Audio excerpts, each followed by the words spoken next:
delicious, invigorating. We're going to switch gears here now, and we're going to go to live on the phone. Joining us tonight, we're going to find out where he's at. I don't know if he's at home or if he's fishing or hunting somewhere, but we've got 2016 FLW AOY champion Andy Morgan, everybody. All right. Andy Morgan.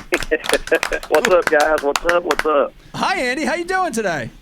Man, I'm good. I'm kicking back on my back porch right now watching the sun go down over this mountain, so I'm having a good old evening. That's nice. So you're calling from home tonight? Yes, I am. Thank goodness. That's a surprise, but yes, I am. Now, I'm imagining where you're at, and you're probably drinking a beer, watching the sunset, relaxing night. Are you glad your season's over, or you wish you still had more events to fish? Damn right, I'm glad it's over. Yeah. And you guys, I didn't think you guys could see me because I didn't know anything about this Skype. But apparently you can see me because, yes, I am drinking a beer, and I am on my back porch. See that? And damn right, I'm glad the season's over, yes. Man, that's it's amazing because I watched the FLW season from afar, and I watch it go on. And James and I were talking about this earlier before the show started. And you were like kind of the dark horse this year. I'm watching. I'm like, man, yeah, Andy's having another good year, but he's just, he's kind of doing okay. And then all of a sudden at the end, dude, I'm like, holy shit, he's going to do it again. I wasn't surprised at all. In your mind, was it ever, do you think about it? Was it ever a thought like, I want to win a third, or was it just, you're just fishing and it's just happening?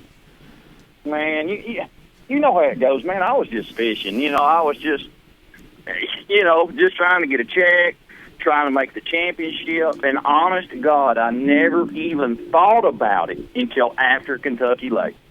Kentucky Lake, which was the 5th event, yeah, I'm like, wow, I've got a shot at this now.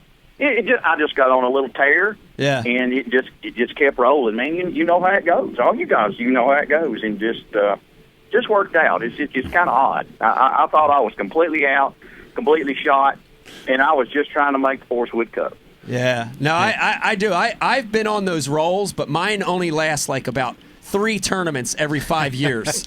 So you're on this great roll that's lasted like your whole entire career. I wish I could get on that roll. 13, 2014, yeah. 2016 Angler of the Year. 3 times. It's almost impossible. Andy, it's amazing. I'm watching these stats. I went back and looked at your track record, and like your first 10 years or so in the FLW, you were battling, struggling to really get to that level that you wanted to get to. Yeah. And then something happened, man. Like, it was year 10. You won like $250,000 that year, and you jumped up in the top 10 in the Angler of the Year. And you've been there every single year since for like 10 or 11 years. What happened? I mean, can you put your finger on what made that change for you?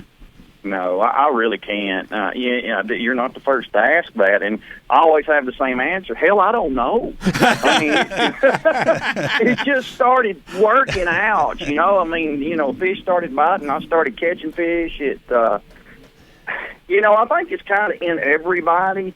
It's just one of those things. I guess you have to get somewhat comfortable, and I say that not knowing what comfortable is.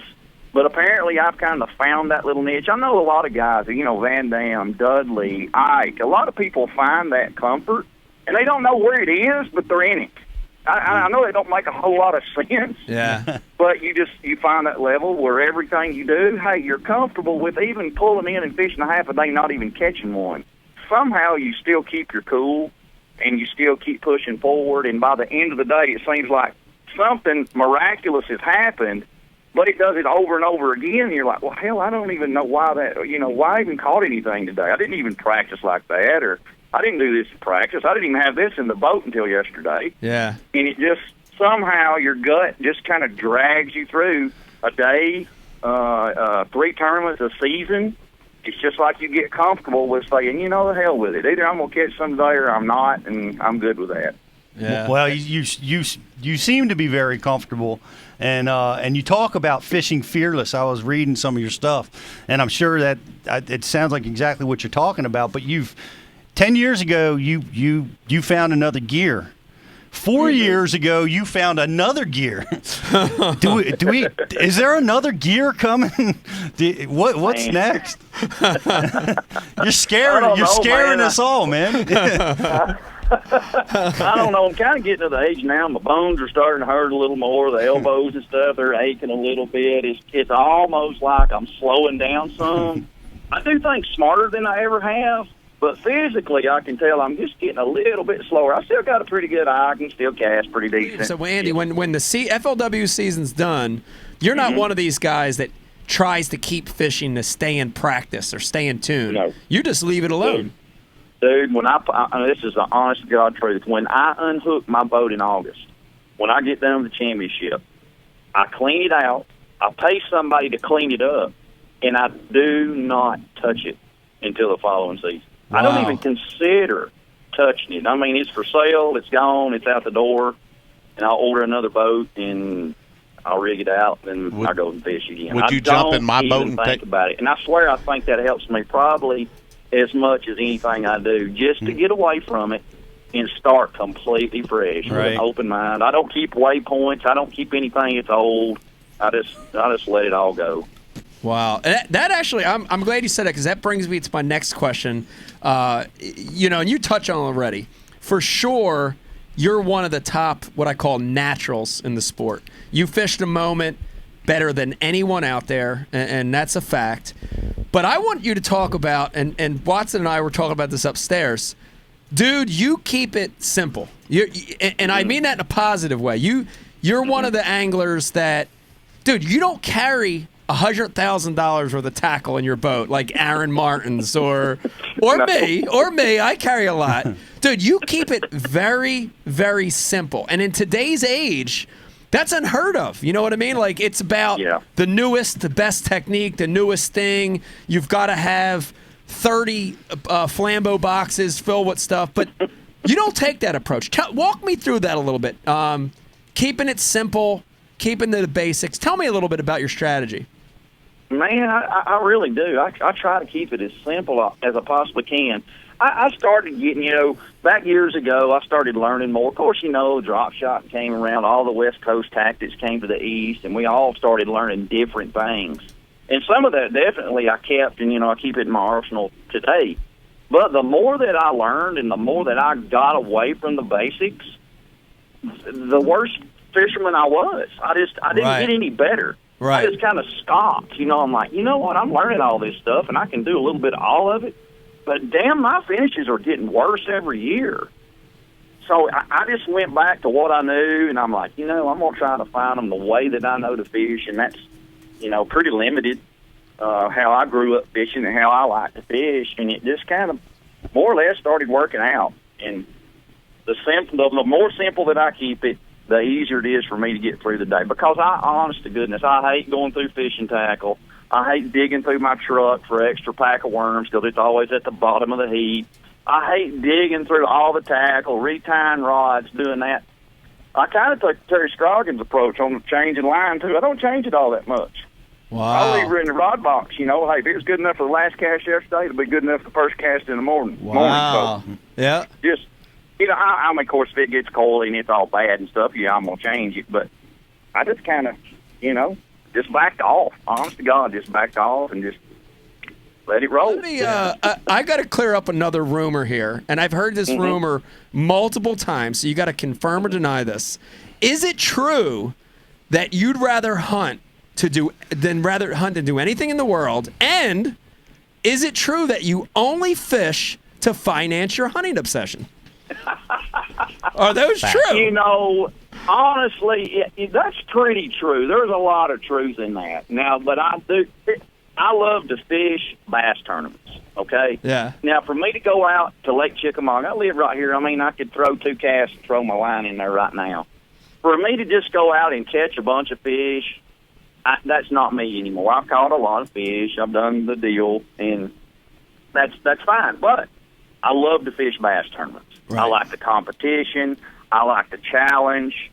But as far as the hunting and fishing goes, yes, I do love to hunt probably way more than I like to fish, and I do use fishing. It does finance everything I do, but especially my damn hunting. I know from I've done a few fishing shows with some guys and what have you, and to produce a hunting show and have something on there that people are going to watch, which is at the end is a dead animal. I mean, to have a hunting show, you got to have something getting shot at the end. There's no question about that. It took so much time, so much energy, so much effort. I fell in love with it. I'm like, this is just like fishing a bass tournament. Yeah. This is some cool shit. Yeah. Yeah, I mean, this is what I want to do all fall because it's a challenge to get in there and get cameras set up, get the cameraman set up, get the hunter set up where you can film all this, where everything looks good, and make it happen on something that don't want you killing you. Something that's pretty wary. You know, a whitetail deer is pretty tough, and, you know, we done elk, mule deer, et cetera, but the whitetail was the main ingredient. Man, it was a challenge. I learned a lot from that, and pretty dang humbling, too, because everything you do, the camera's on. It's on record. Yeah. Hit, miss, cuss, fight, whatever it is, it's right there. It's all real, so it was a good experience. I really enjoyed it. And I'll miss it this fall. That's awesome. Yeah, Pete, what do you got? I see. No, I was telling you that Brian had his hand up. Oh, but Brian. I do have a question for you, Andy. The nets, right? We watched the nets on the FLW tournaments. It looks awkward. I watched the guy drop a net in the water. You know, it just. How do you feel about nets? I mean, I hate them. Do you hate them? I hate them. Would you I like? wish we got done away with them. I hate carrying it. It's cumbersome. There's something always stuck in it. Usually my feet when I'm trying to run to the front deck. But it is an advantage when you get a fish, especially on a multi-hook bait, jerk bait, crankbait, summertime fish. He's jumping 3 feet in the air. It's a 3.5-pound smallmouth. If you've got a net, a lot of times you're going to get that fish. I know you guys on the elite side, you lose some fish at the boat every once in a while. That is horrifying. Right. Don't get me wrong, that's horrifying to lose one that you touch. But it's an equal advantage if nobody has a net. Now, I would rather do away with a net, and that's just completely gone. Well, Andy, we're going to let you go. Thanks for joining us. Thank you for taking time out of that Sunset Net beer for joining us on Ike Live. Great year, Andy. Yeah, Great congratulations. year. Congratulations. Super Awesome. year. The Congrats. GOAT. The GOAT. The GOAT. Congratulations. Thank you, guys. That means a lot. I do appreciate it, and I've enjoyed the show. We appreciate it. Andy Morgan, everybody. Yeah. Woo! Hot, hearty, delicious, invigorating.